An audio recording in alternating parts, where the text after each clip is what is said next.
tuned into my weekly talk radio TV show called Take My Advice. I'm not using it. Get balanced and get happy with Dr. Marissa.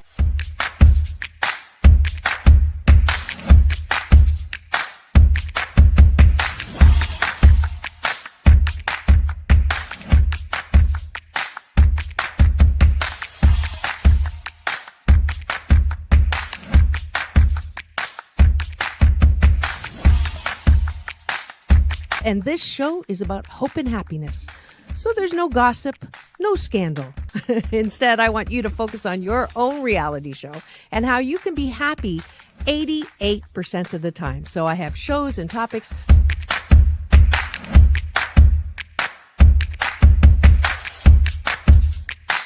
Sunday, Monday, happy days. Tuesday, Wednesday, happy days. Thursday, Friday, happy days. Monday, Tuesday, Happy days. Wednesday, Thursday, Happy days. Friday, whatever. Happy days. What a day. Na, na, na, na, na, na. I love you. I love you too. Best known as the mom from Happy Days, and she is a delightful 89-year young Marion Ross to my studio. Welcome, welcome, welcome. Dr. Marissa, this is such a treat for me. My goodness, you're a wonderment.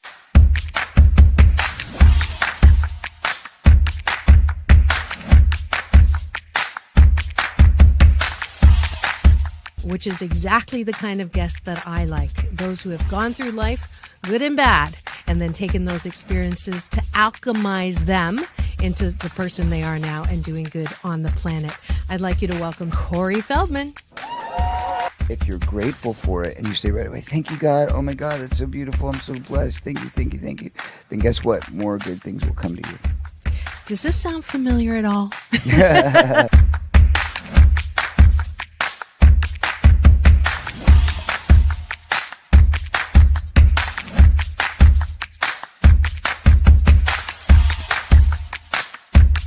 She's back again to mark my Cancer Awareness and Prevention Month show. Please welcome Fran Drescher. Hi, Fran. On and supporting cancer schmance. I really appreciate it. So what would you say are some of the biggest myths, Fran, that people have about cancer? Well, I would say that they think that there's a cure for it. Okay. Instead of a cause for it.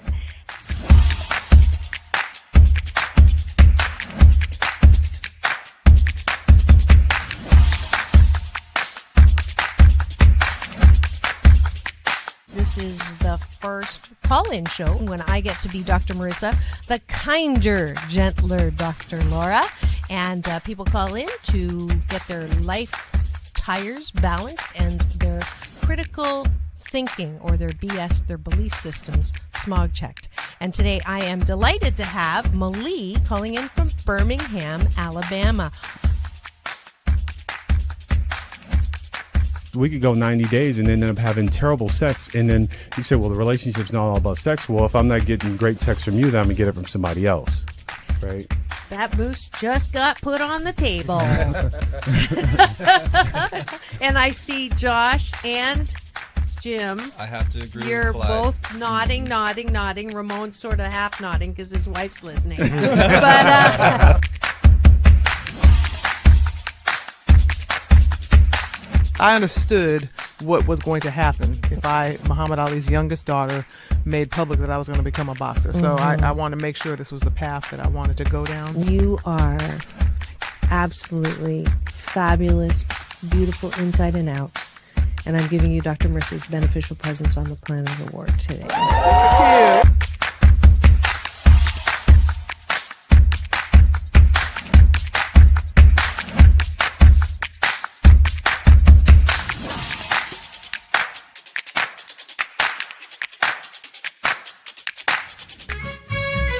Just sit right back and you'll hear a tale of a fateful trip that started from this tropic point. When I go, I'm gone. Are you lonely? No. Nah, I knew that was going to be But the answer. I surround myself with people. I mean, I'm always the one cooking for things. Or I'm always the one that decorates first and come to my house. All the orphans, they'd have no place. I'm going to have no place to go, so Okay, I can come okay, over. come on over. And life is so amazing if we can see it. Get off that exhausting hamster wheel and into balanced living with Dr. Marissa. Promise you joy in the mystery.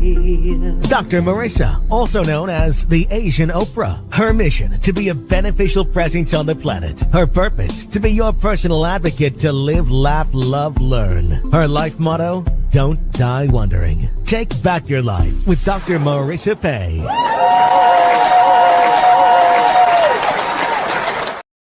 And welcome. You're tuned in to Take My Advice. I'm not using it. Get balanced with Dr. Marissa, the morning show here on NBC News, CNBC News, and NBC Sports Radio station KCAA. Home to the Asian Oprah, AM 1050, FM 106.5, and streaming everywhere. iHeartRadio, Spotify, Stitcher, iTunes, TuneIn, Audible, Amazon Music, Tiki Live, Wonder, Bliss and Wonder, Geoson, Podchaser, Spreaker, Rumble, Tiki Live, and more. I am Dr. Marissa, your hashtag positively opinionated host, and it is Thursday because you see Sam in the studio for our very special series, Straight Talk with Dr. Marissa and Sam Works. And this is a show about hope and happiness. So there's no gossip, no scandal, and no K words, no Kanye talk at all. Instead, we want you to focus on your own reality show and how you can be happy 88% of the time. If you have missed any of I forgot to put it on, 981 shows, you can go to YouTube, free subscribe, and get all of them there, as well as my red carpet playlist, interviews with Halle Berry, John Travolta, The Temptations, you name it. I pretty much have gotten on the red carpet with them, and I'm so grateful for that. And we're going to start. You want to give them a hint on what the topic is before we do our gratitude sandwich? Pets. No, I'm just kidding. That's later on. I thought that was a good one. No, we're going to be talking a little bit about honesty. Right? Honesty. Okay, Such a alone. Anyways, go ahead. Yeah, so stay tuned for that. It's gonna be what we're gonna be doing is gonna be pretty crazy. I know Dr. Marissa has a lot to say about it. So honesty and communication. I always talk about, always gotta communicate. Communicate's like the best thing you could do. But how much do you talk about? How much do you say? How much do you bring up? So that's what we're gonna be talking about today. But before we do that, we have our gratitude sandwich, right? And we're going to start from the top of the bun and work our way down.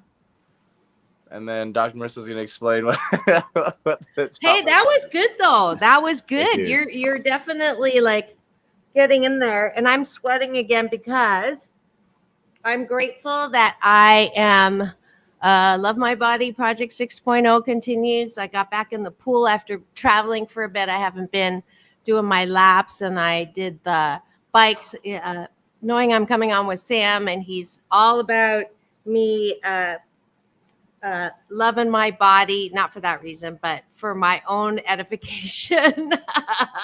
And so I'm grateful that I got to do 36 minutes on the bike and then 40 laps in the pool. Oh, sheesh. So that's two gratitudes. Go ahead. Well, you beat me on that. All right. One thing that I'm grateful for is air conditioning and AC. Man, how can we live without that? And then another thing that I'm grateful for is just the different groups out there that you can join and be a part of. We are social creatures. And there's a group for anything out there. So I suggest you go find yourself a group because it really brings your spirits up when you're around a bunch of people. So absolutely. I am grateful that I saw dolphins this morning. I was doing my story for the show, by the pool. There's a guy that likes it when I flash my toes on my social, not going there. Anyways, so I do it by the pool, and so I panned up and I saw a little ripple in the water, and sure enough, dolphins playing. And I was like, oh, I gotta get in the pool. But I was watching them and I got a little of the action, went and did my laps, got out of the pool, and they were playing, and I got all of that. I almost like was gonna say, you're gonna have to start the show because I don't want to leave the dolphins, because y'all know I have this practice of making wishes and setting intentions whenever I see a dolphin. So I'm so fortunate. I mean, they were literally, I'm going to post it on my social later on this morning, but if you go to Doc Balance on Instagram, you'll see it, or Dr. Marissa everywhere else. So I'm super grateful for dolphins. They were not just swimming, they were jumping and flipping and having some fun. Oh, I know I am super duper loved when I see that. Wow, that I never got to see that. Maybe one day. Yeah. Let's see, another thing that I'm grateful for. Man, there's just so many. I just like the social life. So another thing that I'm grateful for are all the places that I get to go and eat at. I get to try new things and be around I like to people watch. I was telling someone that the other day. I like to just sit there and watch little couples and be like, oh, are they, they just started dating, or oh, they've been there for a long time with each other. Like, I don't know. It's just kind of fun to people watch, especially in a eating scene. Yep. And that is it for the top of the bun, the gratitude sandwich. The bottom of the bun now is going inside. So we're grateful about all the things outside of us. And now we're going to come inside to talk about what do we like about ourselves? And this is a tough one. I remember when I was taking my kids to school and they were young, and I would do this exercise with them as we were on the way to school, and much to their horror, I would make their friends who were driving in the car, carpooling with us, do the same thing.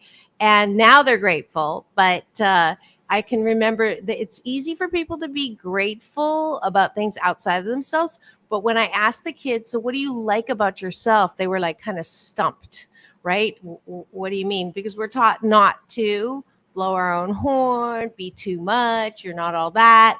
And as a result, we have generations of people who are looking for love in all the wrong places. They go on social media looking for likes, literally. You're defined by how much people like you or tell you how great you are. And you never develop that muscle that says, I'm 88% fabulous and I'm not perfect, but I'm pretty darn good. So that's what I want to work your muscles on every morning when we do the gratitude sandwich, because see if you can do it this time, Sam. What do I say? If you can't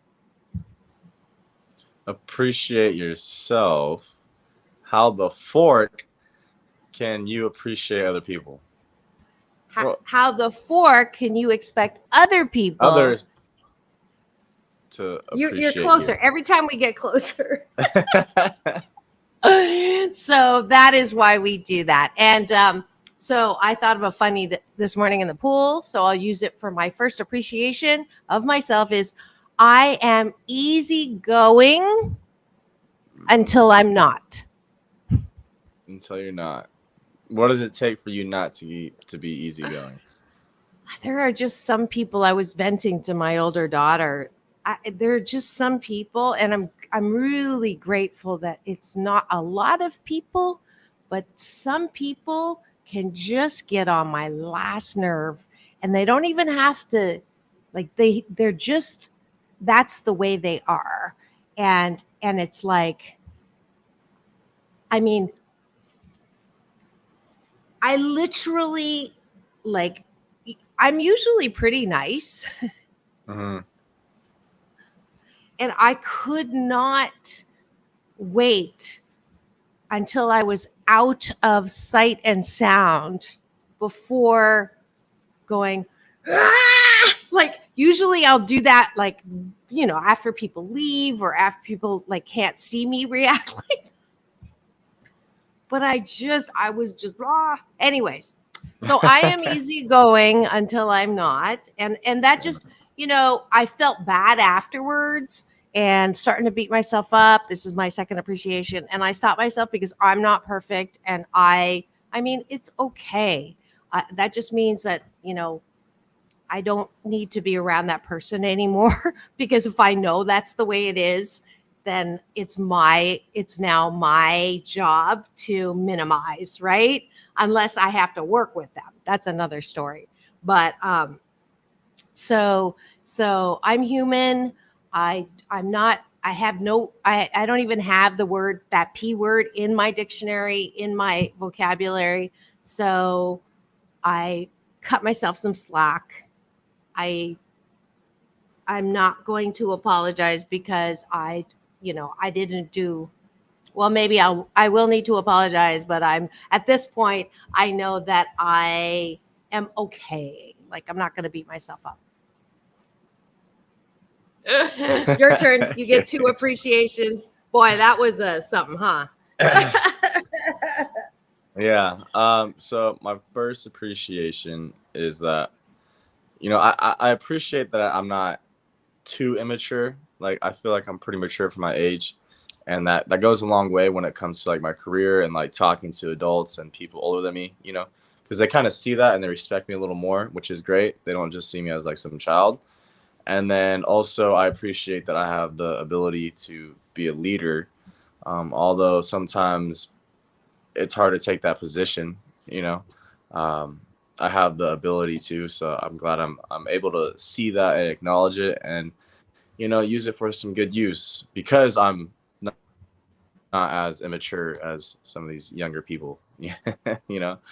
So Definitely, which is why you are my co-host. I don't know if I could handle. I got a good dose of young naivete, and that also was I think I haven't been getting enough sleep because I've been working on the documentary, and my editor's in Poland, and so I'm up till 2 or 3 in the morning with the editing, and then waking up at 6. And when I don't get enough sleep, I definitely should not be interacting with people because I'm usually really patient with the kids on the boat, because I did the sailboat racing last night and every Wednesday night, and we take out inner city kids, or I don't even like that term, but kids that wouldn't normally be on a sailboat racing. And I'm usually so patient with the kids. I was not yesterday. There's a theme going on here. So, but I obviously am still attracting dolphins in the morning, so it's not that bad, right? Yeah. One last thing that you appreciate about yourself, Sam? I appreciate, and a lot of people also appreciate this, how polite I am. Where are you going? She just got out the door. I have a portable air conditioner.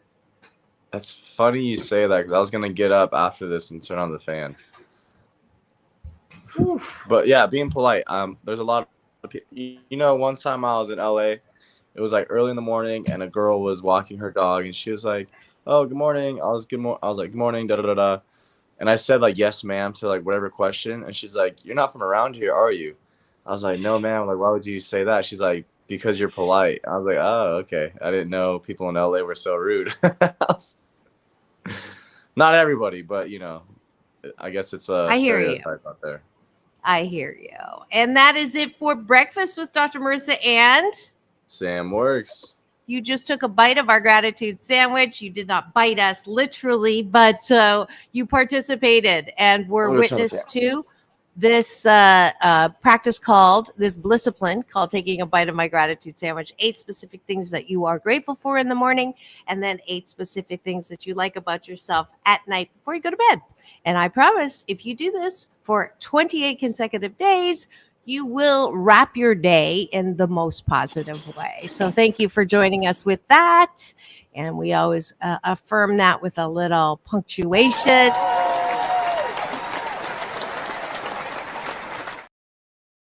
And now we are going to the topic of the day. And that topic is, so you meet someone you like and you want to keep them. Do you tell them the whole truth and nothing but the truth? How far and when do you open up to your partner about the good and bad and the ugly? That is the topic we are speaking about today. So if you have any 8 cents worth of experience or what you think or any questions for Sam and I, please do put them in the chat. You are tuned in to Take My Advice. I'm Not Using It. Get Balanced with Dr. Marissa, the morning show, and the very special Thursday series called Straight Talk with Dr. Marissa and Sam Works. So you go first. You in your infinite experience, and you have had. I'm teasing you. He is a lot younger than me. If you haven't noticed, even though I'm ageless, but he has probably, honestly, you've had just as much relationship experience as I have had, because I did not have the optimal track record when it comes to relationships and communication as Sam has had. So that is the benefit You're saying of I have having a high track record? Huh? You're saying that What? I have a high track record? You have a better track record in terms of good communication than I do. All right, okay. That makes me Oh, feel a little no. better. I'm not talking about that.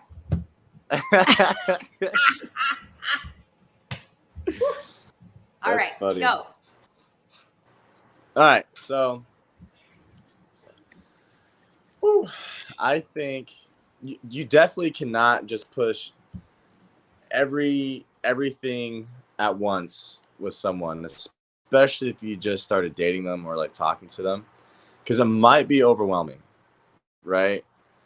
You don't want to be a chatterbox first. I think when it comes to communication, obviously there's back and forth, but you have to understand them to see not how far you can push it, but like how much you can say, And I don't think you have to hide anything from your partner. But I mean, just over time, as they get to know you and understand you, then when you say stories or tell stories, then they wouldn't be so, taken back by some of your past situations, which, I mean, the past is important. And so that's kind of like how you were built and how you're made, and, how you created yourself, by learning those lessons, if you learned any lessons. And I don't know, it's just how you talk about yourself and what you talk about is pretty important. But like my trouble, if I'm going to be honest, is that, I mean, I don't want to say I have a track record because that sounds pretty bad, but I do have experiences in life. I said, no wonder you reacted. When it comes to so when it comes to situations, I don't want to relive them, right? I want to learn from my mistakes. So I don't want to be doing the same thing over and over again, even though I feel like God's like, hey, it's going to keep happening until you learn your lesson, right? So then I try to stop myself from doing certain things. And some people, they're like, maybe you shouldn't resist. And I'm like, it's just hard to understand other people's life experiences and have them open up. Does that make sense? How hard is it? Pretty hard. Pretty hard. That's what I've heard. Anyways, if you're wondering what's going on in the studio, it is Naughty Thursdays, because this is the one. Well, actually, Fridays I'm kind of naughty too, but we're coming into the weekend literally, and so we are talking about romance, relationships, and our experiences, and we try to pick a topic that's pretty real. If you are starting to date again, or you're in a relationship and maybe you haven't told the whole truth and nothing but the truth about your past, how much of it and when should you tell? So For me, I have on the receiving end, if I date a guy and the first date, I ask him any priors, married before, how many kids, and uh, short is better. So 2 kids, divorced.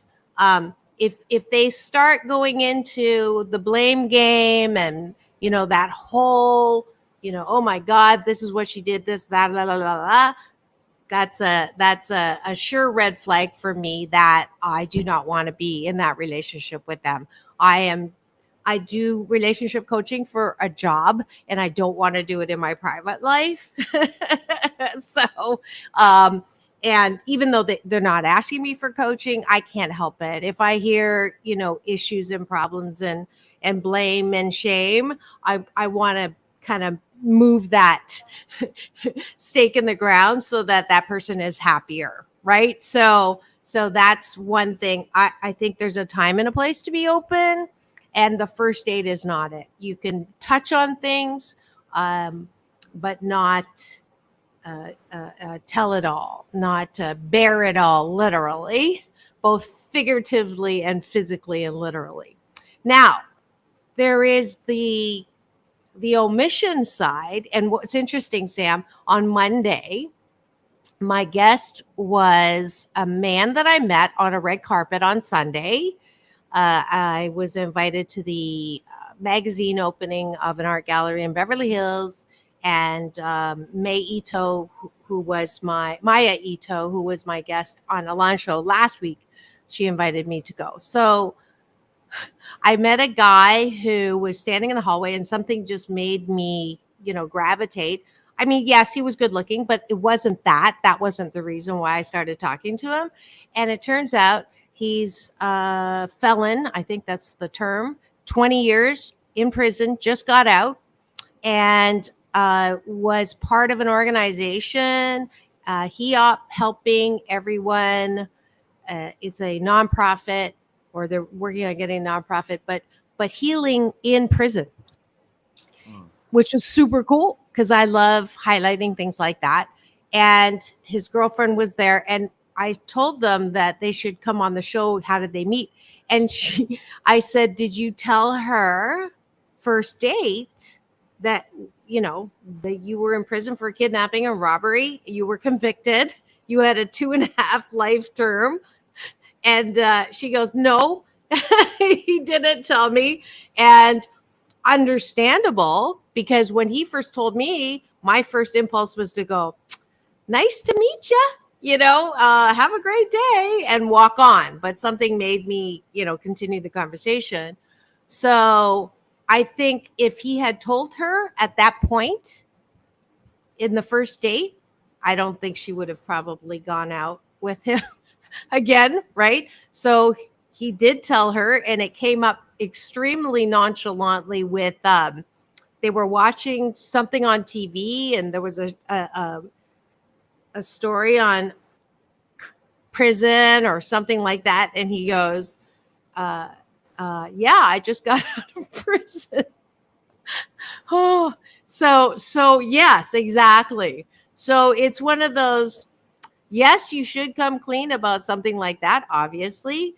But when do you do it? And, and one of the things we talked about during the show was it's still, you send people to prison to rehabilitate and to, turn your life around. They do. And then when they come out, you still punish them because you can't get a job, or, that BS belief system that you can't really trust people who've done the crime anymore, right? And so, anyways, that was an interesting example of, yes, you should tell it. I don't know. First date, I've had someone else on the show. Let's see what we've got here. Good. Leah Stroud. I have found that when it comes to relationship, one has to limit the amount of personal information you share, as well as you accept. I think maybe accept.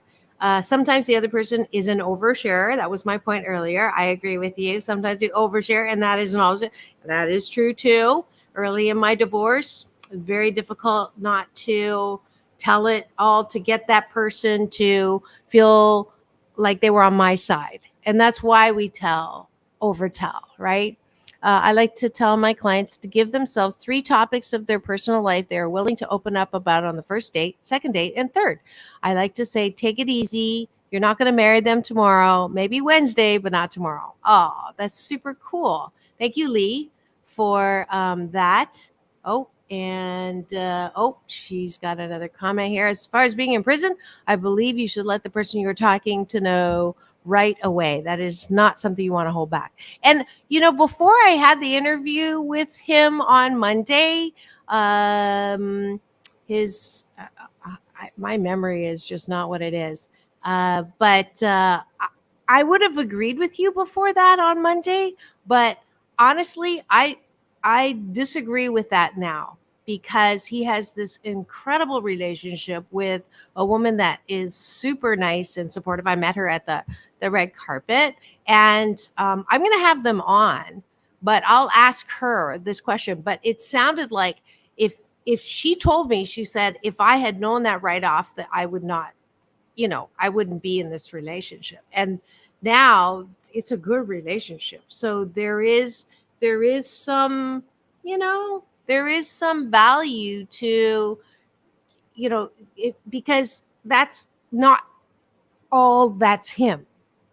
So he let her know once she got a sense of the whole package. That is a part of him. Yes, it's a big part of him, but it does not define him. And the work that he's doing is so amazing inside of the prison.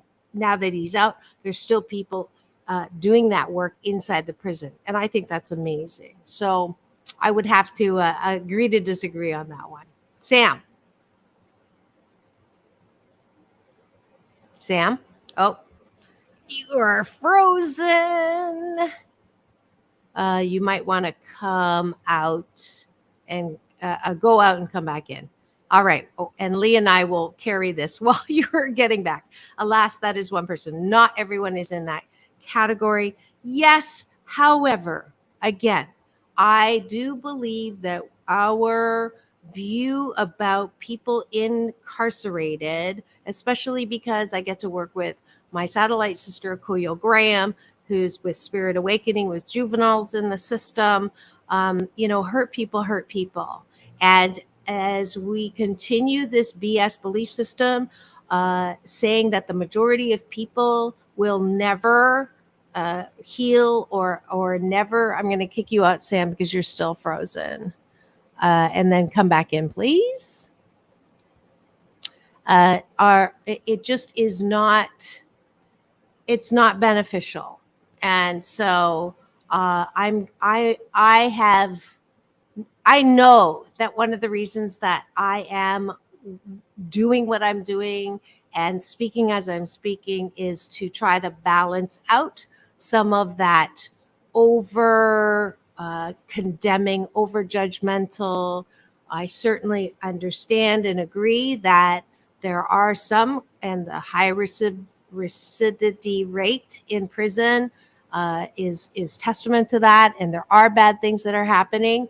But again, I don't think we're very balanced in sharing what good is being done, what rehabilitation should be looking like, more so than not, just condemning people. If you do the crime, you do the time. I don't think that song is working for us. That's my view. All right, Sam. Oh, you're still frozen. What is going on? Oh, there you are. Woo. Okay. You got a lot to catch up. Log back in. Yeah. But so the whole thing we've had,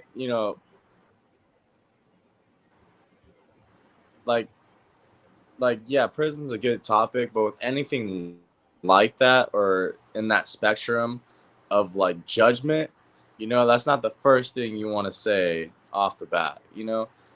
She got to see him as who he was before, he told her, and he did. I mean, eventually he did, but he didn't want to freak her out, because imagine going around and saying that to everything, especially when it comes to a job interview.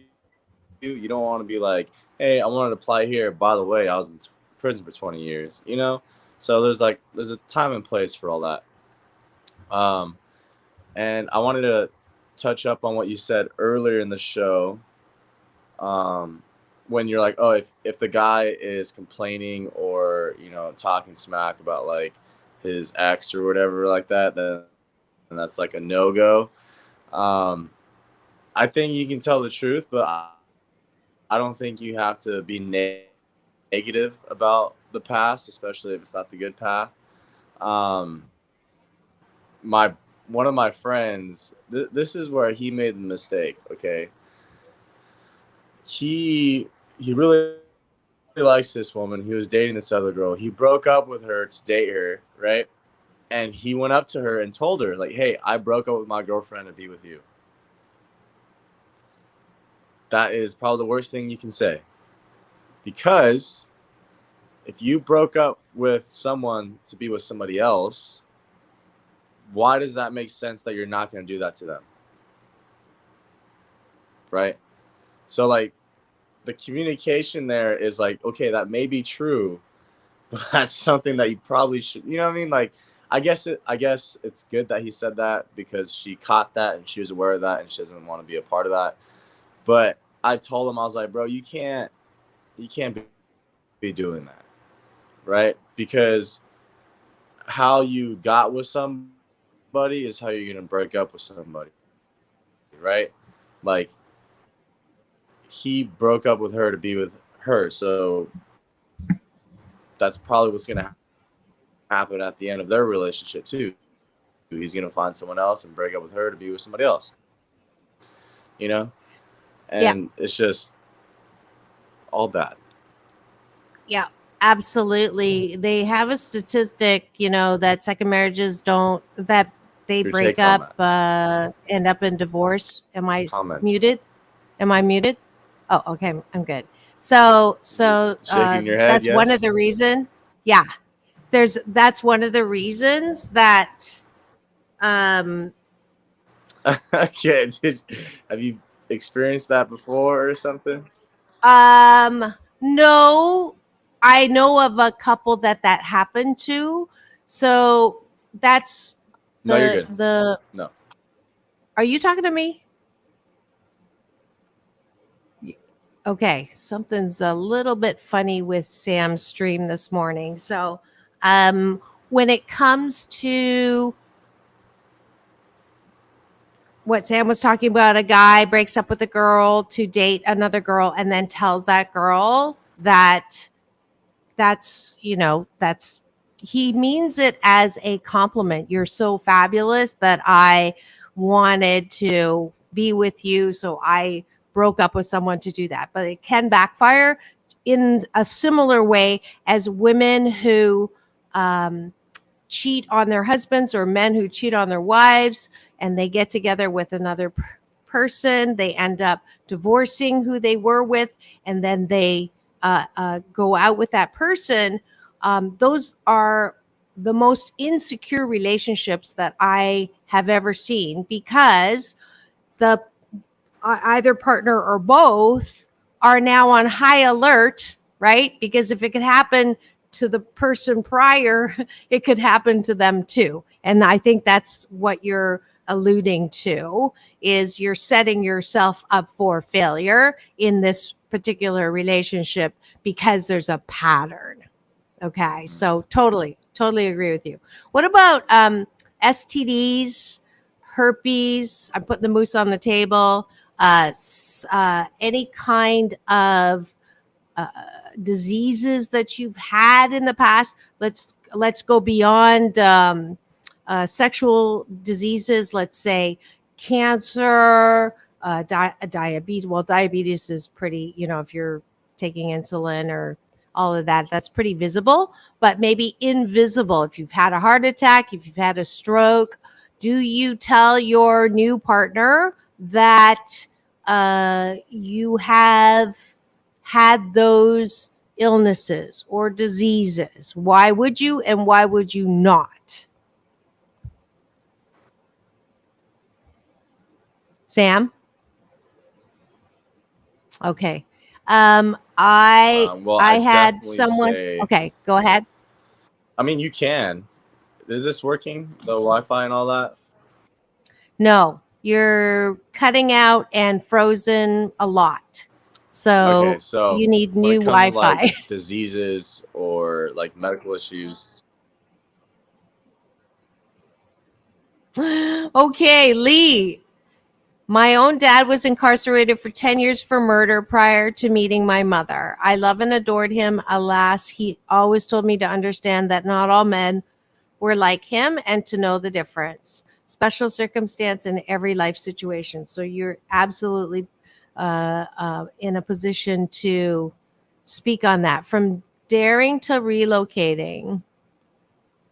Alas, like I said, it's all a personal choice, and one must give each situation its own merit and respect. Taking the time, pushing the pause button to say to oneself, so what they went through, this situation that was there, and then you are, I don't know what the rest of that is. STDs should be discussed if they're within the last 7 year timeline. Oh, that's interesting. Why 7 years? Is that how long that it is part of the still catchable? I've never heard the 7 years. All right, Sam, you're back. So Lee has been co-hosting while you're coming in and out, and she says STDs only if they're within the last 7 years.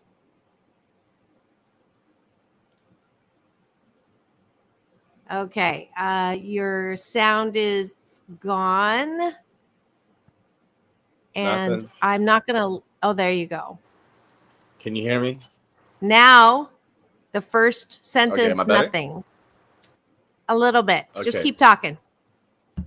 Okay. I, I definitely think you have to discuss it. I mean, that's really important.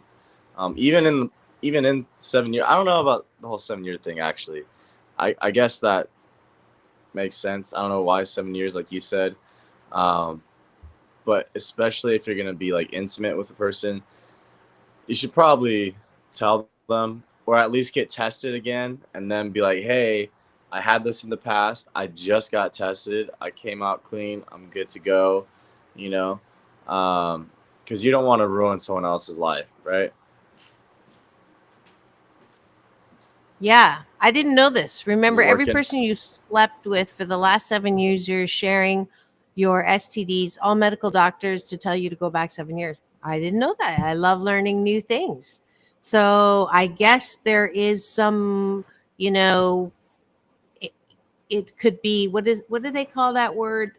Latent, or something that is in the background. It could recurrent, something like that. So interesting. Thanks, Lee, for that information.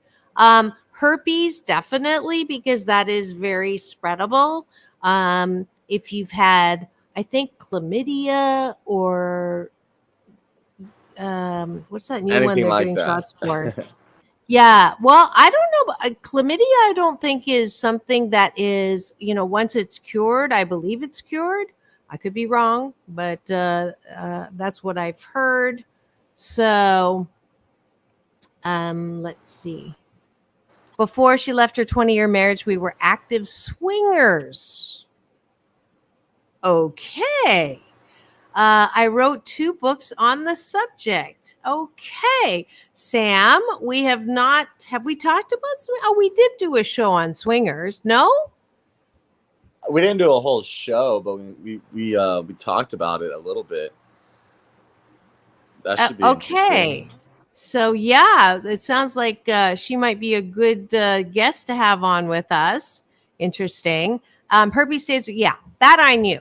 And I actually had someone do a happiness coaching session where he was talking about his experience. He got the herpes from his girlfriend, knowing she had it, and, basically got it. And then things didn't work out, and now he's feeling um, very hopeless, right, about dating, because apparently the herpes community is an expensive one to even get on those dating sites, and then it's a difficult one too. So it's a commercial for please practice safe sex.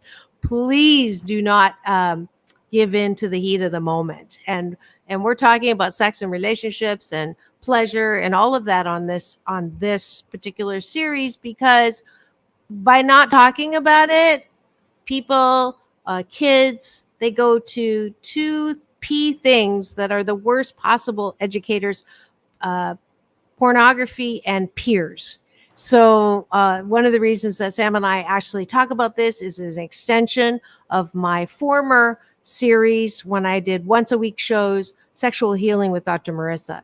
It was important to me to break that taboo about not talking about it. So that's why we talk about it. All right. And if you just tuned in,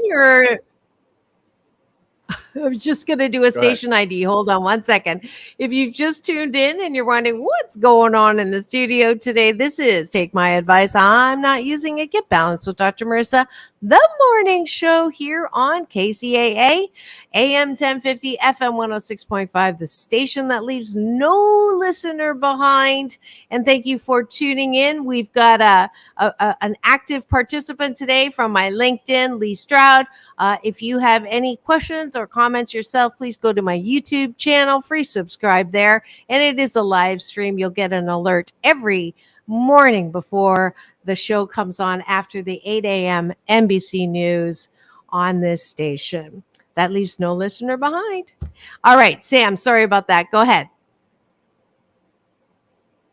I used to have a coworker who this guy was like talking to her. They wanted to start dating. And before they can have sex, she literally wrote out a contract saying, you are clean if you have any diseases, da da da da. And if I catch anything saying that you're clean but you're not, then you have to pay me out. And she literally got paid out because he didn't think he had anything. What was the price? Clean, da, da, da, da. Like, I don't know. It wasn't even that much. It's probably like $2,000 or something like that. But like, he didn't know that he was not clean, and which is weird. Like, if someone came up to me like, "Hey, sign this contract saying you're clean," like, I would think you're crazy in the first place. I'm like, all right, we'll probably not do that. You know, not saying. It's just weird. You don't go around having people sign contracts before you have sex, right? Like, it's just not a thing, I guess. Well, not. Yeah. Anyways, so long story short, he signed it, and then he had to pay her out, and then she, obviously didn't talk to him after that.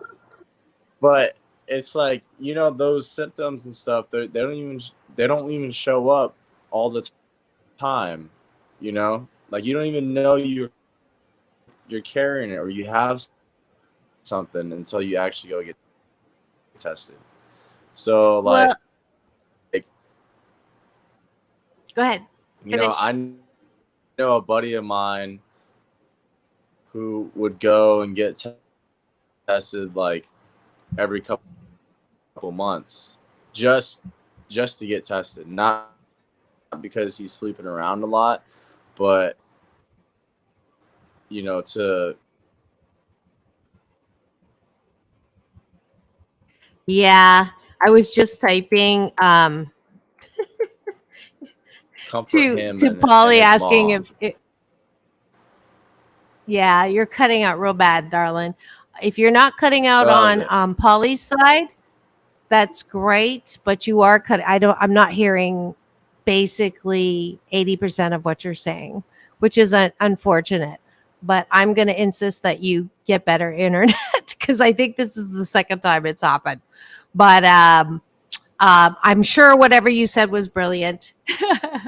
And we are talking about how much to tell and how much not to tell in relationships. And Sam's friend definitely got the short end of the stick. When he signed that contract, he had to pay a couple grand because he was not clean. And I don't know if it was necessarily something that she shouldn't have done, because she definitely made things very serious by saying, sign this contract because this is important to me. I don't want to get you anything. But on the other hand, I talked to my doctor when I took my girls in, and he asked if they wanted an HPV shot, and they were 13 and 15 at the time. And I said, well, they're not sexually active.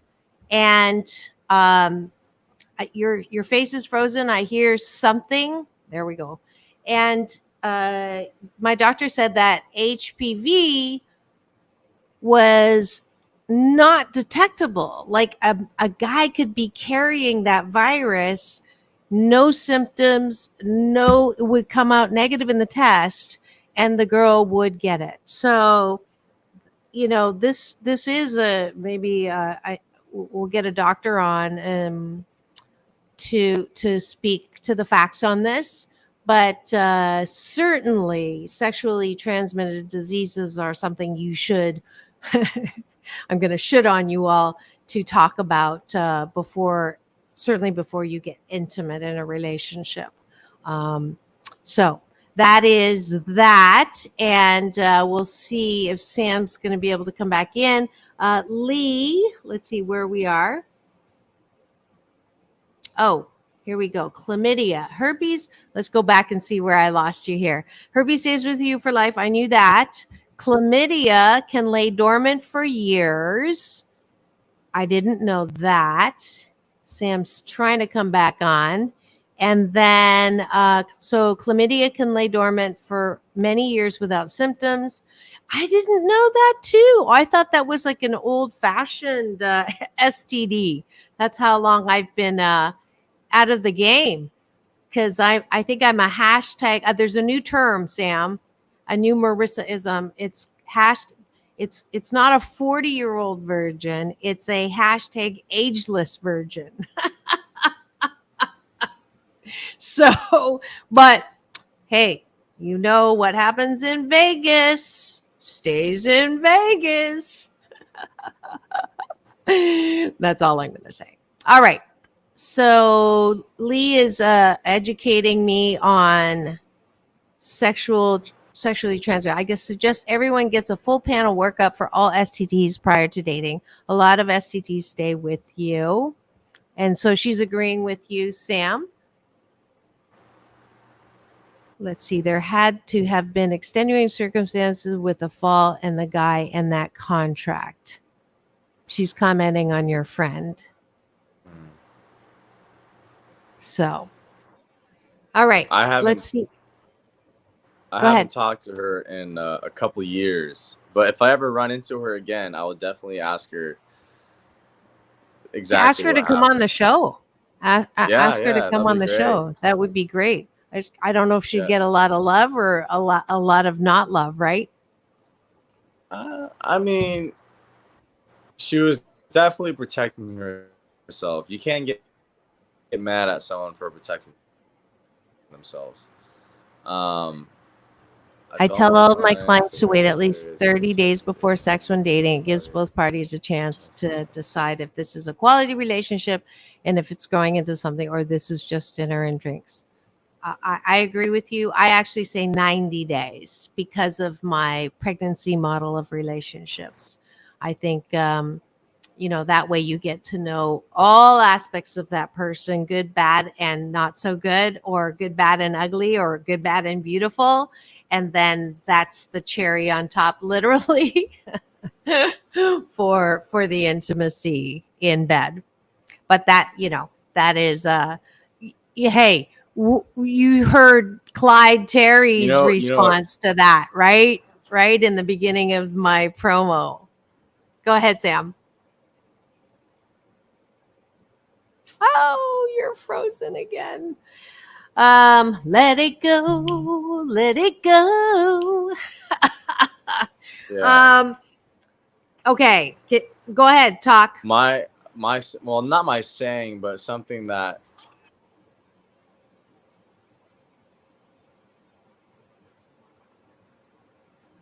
You're killing me, Sam.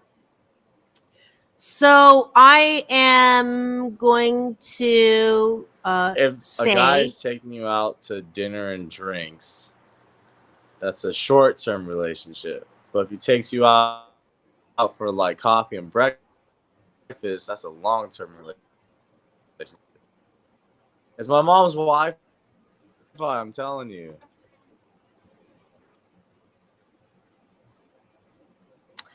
All right. Something about your mom. Didn't hear the full thing. Hopefully the listeners did. But on this end, we're not getting it. I haven't heard back from I'll just Polly. chat it. But Lee said something was cool quality. And yeah, she's not hearing your stuff either. So unfortunately, that is the truth of it. But that's okay.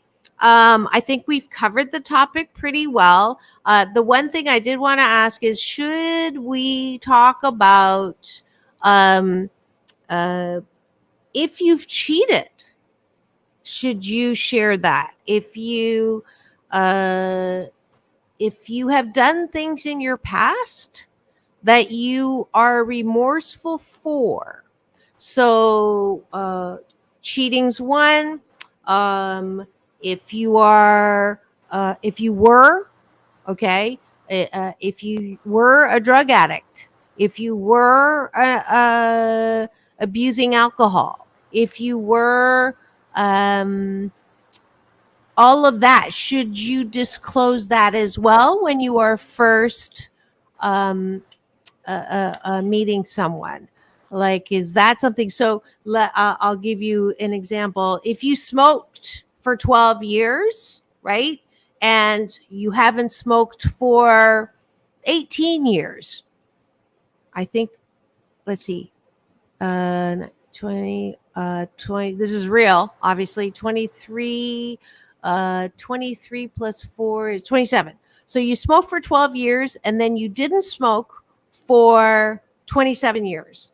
Is that something you share with the person that you are dating for the first time?